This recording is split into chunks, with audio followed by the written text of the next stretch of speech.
माननीय सदस्य मंत्री जी। अध्यक्ष महोदय, आपके माध्यम से मैं माननीय सदस्य को बताना चाहता हूं कि जी हां, ये सही है कि पचपदरा रिफाइनरी क्षेत्र में रिफाइनरी की स्थापना से पूर्व स्थानीय खारवाल समाज द्वारा लवण क्षेत्र में स्थित नमक की खानों से नमक का उत्पादन किया जा रहा था। वर्ष 2013 में रिफाइनरी की स्थापना हेतु पचपदरा लवण क्षेत्र से आबाद की गई भूमि में 198 नमक की खानें भी शामिल थी।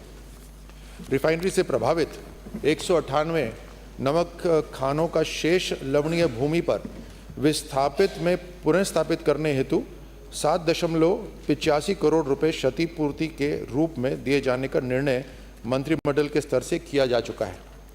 मंत्रिमंडल की आज्ञा दिनांक 3/3/23 की प्रति परिशिष्ट अ पर संलग्न है, जिसकी अनुपालना में विभागीय कार्रवाई प्रक्रियाधीन है।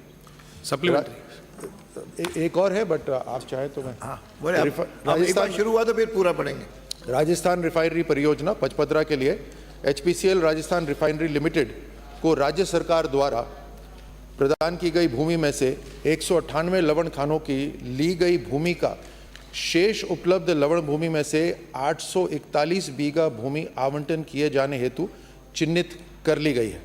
इन खानों को पुनः स्थापित करने हेतु राज्य सरकार द्वारा 7.85 करोड़ रुपए का डिस्टर्बेंस चार्ज का भुगतान किया जाएगा।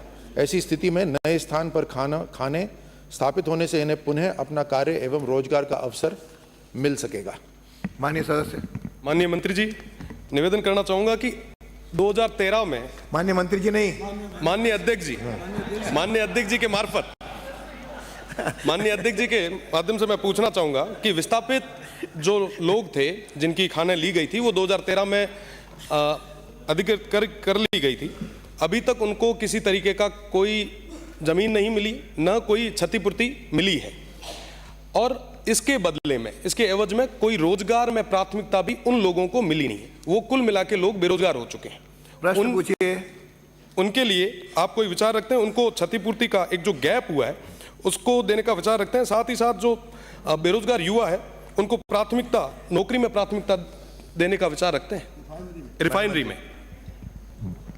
अध्यक्ष महोदय, इसकी 1960 से इसकी एक प्रक्रिया शुरू हुई, जहां पर मैं ज़्यादा विस्तार में नहीं जाऊंगा, लेकिन उसके बाद 76 के अंदर मध्यस्थता करी उच्च न्यायालय ने, और यह तय हुआ कि वहाँ नमक का जो उत्पादन होगा और उसके जो बाय प्रोडक्ट्स होंगे वो सारी प्रॉपर्टी होगी सरकार की, लेकिन जो अधिकार है नमक निकालने का वो खारवाल समाज को मिलेगा। उसके बाद में 13 के अंदर 2013 में, जैसे माननीय सदस्य ने कहा कि रिफाइनरी के लिए वो भूमि ले ली गई। 2018 के अंदर एक कमेटी गठित हुई जिसने ये तय करा कि जो विस्थापित, उनको जिनकी ये 198 खाने हैं उनको विस्थापित करा जाए। उसके लिए फिर जैसे मैंने अपने उत्तर में लिखा था कि 184 बीघा इनकी ज़मीन आइडेंटिफाई हो गई है। अब बात ये सही है कि उनको अभी तक उन्होंने अपना काम वहाँ शुरू नहीं करा है।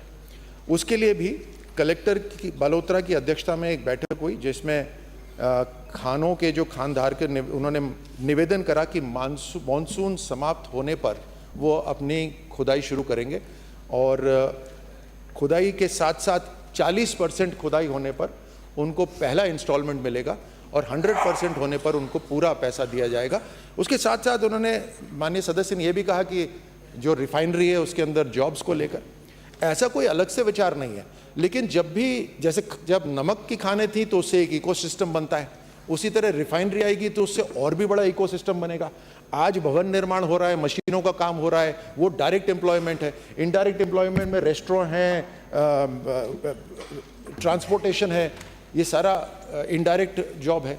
तो रिफाइनरी के आने से और वहाँ पर जो जॉब अपॉर्चुनिटी बढ़ेगी, और उससे मुझे यकीन है कि, और स्पेसिफिक अगर मैं जवाब दूं माननीय सदस्य को, तो वो ये है कि इस अक्टूबर से मॉनसून खत्म होने के बाद जैसी उनकी खुदाई शुरू होगी उनको उस हिसाब से पैसा देना शुरू कर देंगे। रोजगार के लिए भी एक बार निवेदन है, उन तमाम लोग जिनकी जमीनें गई है उनके रोजगार के लिए भी आप इस हेतु क्या प्रयास करेंगे, सदन की मेज पे रखें? अध्यक्ष महोदय, वैसे तो उनका रोजगार की सुरक्षा करने के लिए ही वो 184 बीघा जमीन उनको दी गई है, और वहाँ पर उनको जो उनका डिस्टर्बेंस हुआ है उनकी खुदाई के लिए भी पैसा दिया जा रहा है, तकरीबन 7 करोड़ रुपए उनको दिया जाएगा। लेकिन उसके अलावा इनडायरेक्ट जो एम्प्लॉयमेंट अपॉर्चुनिटी है वो भी अवेलेबल है। और वैसे भी जब मैं वहाँ उस क्षेत्र में जाऊँगा, जो कोई चर्चा होगी खारवाल समाज के साथ, माननीय सदस्य के साथ बैठकर उनसे भी चर्चा कर लेंगे। अगला प्रश्न धन्यवाद।